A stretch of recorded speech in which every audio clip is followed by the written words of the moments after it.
In this lecture, I want to talk about function pointers as formal parameters.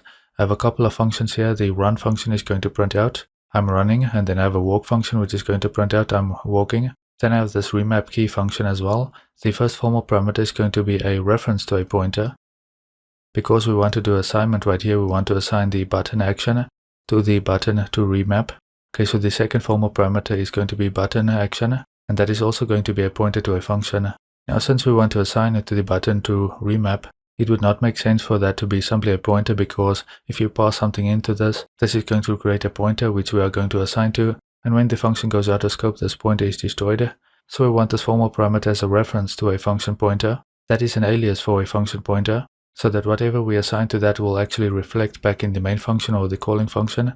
Okay, so in the main function here, I declare function pointer fp just for function pointer there, up arrow button. Let's say you have some game, some first-person shooter game or some horror survival game. We are walking around in a game level using the up arrow button. Maybe we want to remap that key later on to run instead, so we don't have to use a modifier, for example. As you can see, the function pointer here matches the type of the function itself, the walk and the run functions. It returns void as those functions do, and then it also doesn't take any arguments. The walk and the run functions do not have formal parameters. We use the remap key here to register the arrow button, or to remap that button to the run action. Okay, and that's going to invoke this function. So it's going to assign the button action, which in this case is going to be run, to the button that we want to remap, which is the up arrow button. And again, we achieve that because the first parameter, the button to remap, is a reference to a pointer. So in other words, it's going to be an alias for whatever we pass in this case the up arrow button. Then we go and press the button twice, we press the up arrow button twice. So it should print out I'm running twice. We'll run that to check. And that's what we get I'm running twice. So with this example, I just wanted to show you that we can have function pointers as formal parameters. In this next example, I have a void display function with an integer formal parameter, which is going to print out that parameter. Then I have a void print scores function, which I actually used in a previous example as well. The first formal parameter is an array called scores p. The second parameter is the size, we pass in the size for that. I'll actually just call that size p or size parameter and update the for loop. That is going to print out the scores are, and then for each one of those elements in the array, we're going to do this statement right here. Console output scores parameter I, and I'm going to do an inline down here as well. Let's look at the main function. I have a constant integer array size, which I initialize to 5. I pass that in where we declare the scores array, and we initialize the array to these three elements here, 72, 68, and 51.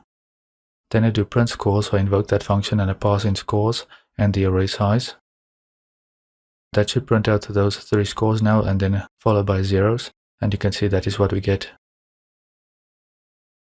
Okay, that's fine and everything, but sometimes you have more complicated things to do here. So let's say we want to wrap this in a function.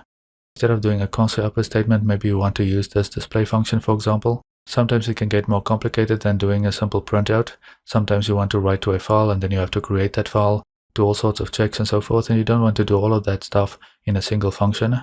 But regardless, we're going to keep it simple for right now. Instead of doing this console output statement, we simply want to do a display function.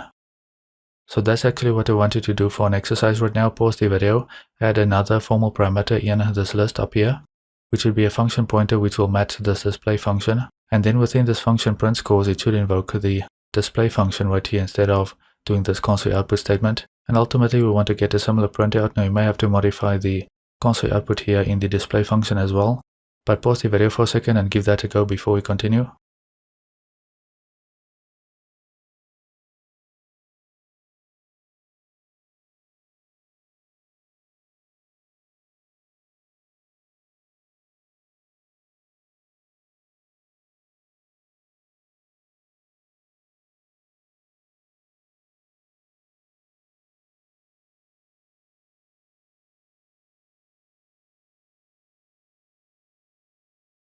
Okay, I'll actually cut that out, paste that in here,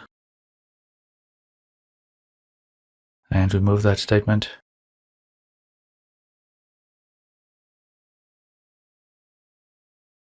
Again, we have to look at the signature and return type of the function. This is going to return, the display function is going to return void, and it takes in an integer, a single integer as an argument. So we have to match that with the function pointer. we return void. It's going to take in an integer as an argument, so we pass in int between parentheses, and the name of the function. In this case, I have fp for function pointer underscore display. That is the function pointer name. Then for each element in the array, we want to print those out. Instead of doing the console output statement in this line now, I'm doing the display function indirectly using the function pointer fp underscore display.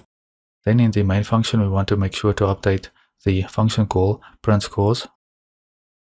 From this IntelliSense helper, we can see the declaration of the print scores function, and this has as a formal parameter a function pointer, so we pass in that display function. We do not pass in a function invocation. We only want the identifier of the function, in this case display.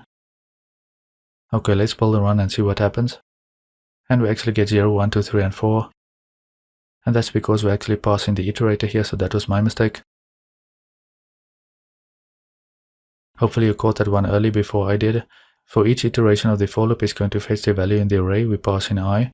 The first element is going to be 72, the second one 68, and so forth. And it's going to pass that into the display function, which is going to print that out. Build around that, and this time it should work fine.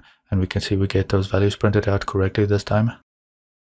Now why is this important? Well, it's important because we can have different display functions. We can pass in the one that we want into the function. So for example,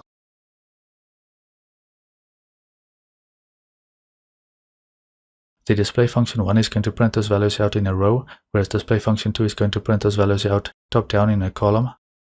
Okay, so if I pass in display 2 and I build around that, you'll see what I mean. Okay, it prints out 72 first and then 68 and so on.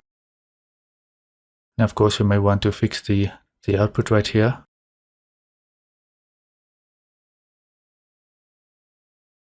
Then display 2 will print it out in a column like this. And display 1 will print it in a row like that, with a tab in between. Okay, so this is just a silly high-level example, but this can get really complex when you do file output and stuff like that. So this is more handy than it seems. You can have multiple display functions, and as long as the signature and return type matches that of the formal parameter, which again is a function pointer, you don't have to go and make changes within this print scores function now. All you have to do is you have to pass it the different function names that you have. And I'll remove this unnecessary semicolon. Okay, that is going to wrap up this lecture on function pointers as formal parameters.